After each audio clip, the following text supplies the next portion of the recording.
Hello and welcome to the Philippines. This is a video my friend took, and she is out walking again because Cebu City has gone into ECQ, enhanced community quarantine again.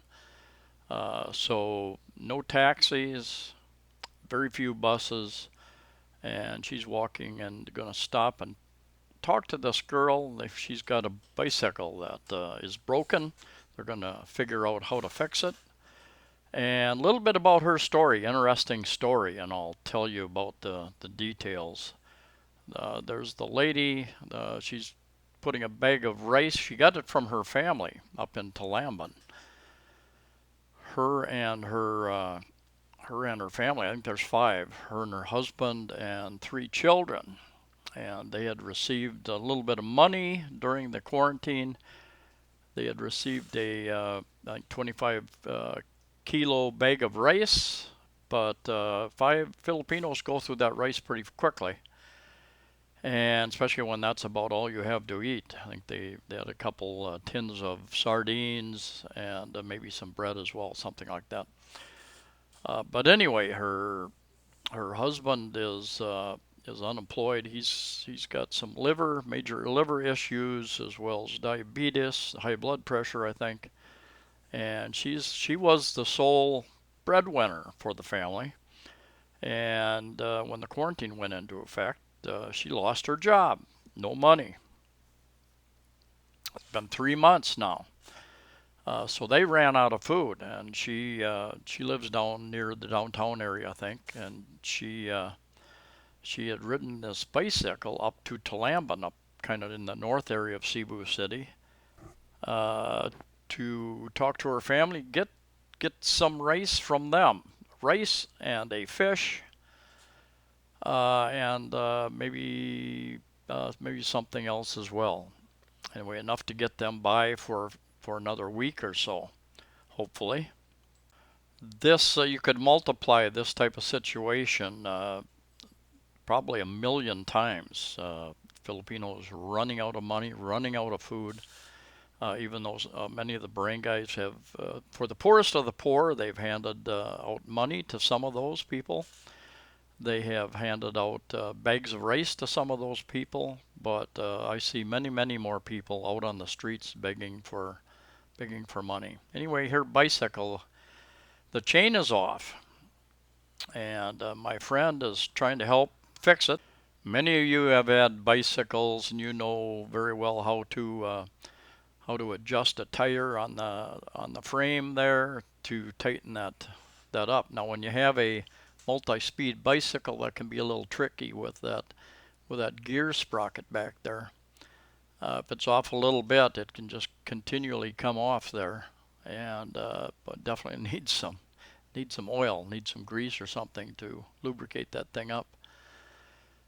Anyway, they're going to go about trying to fix that and get her back on the road. One great thing about the Philippines and the Filipino people is that they're very tend to be very family oriented, most of them, and they even extended families. They often help take care of one another. My friend ended up giving her a little bit of money to help them get by. They had no money, no food left, so they were able to get some from family, which was fortunate for them. Here in Cebu City, we had been hoping that the economy would open up a little bit more on June 16th, but instead it was decided pretty much to lock the city back down. And so even though the taxis had been out and about, and taxis and more buses had been up running for about a week and a half, starting about the first week of June, and stores were starting to open up in the malls, everything came to a screeching halt. It was decided to take Cebu City from the GCQ, general quarantine, back to the ECQ. 2 steps back, 1 step forward, 2 steps backwards. And I say that because a lot of people had bought inventory, had brought employees back, perhaps from provinces, to go back to work. And some of those people, my friend talked to one person in the mall, their store just opened up the day before, and they had gotten some stock, some merchandise, and they were going to have to close the very following day. Taxi drivers who have been out about for about 1 week were told absolutely you have to shut down. No more taxis starting tomorrow on the 16th. By the way, if you understand Bisaya Cebuano language, my friend has the full conversation on her channel, and put a link to her channel at the end of the video and in the description. That's the name of the channel. I don't know how to pronounce it. I think it means a little knowledge, I think. And she's been doing quite a few interviews with different people, taxi drivers, people at the market, that type of thing. But it is in Bisaya, Cebuano language. So if you understand that, then you might appreciate it. I hope that chain stays on and doesn't come off again. I hope that bag of rice doesn't wear through and break through, and she dumps it all on the road going back home. She's got quite a ways to go yet.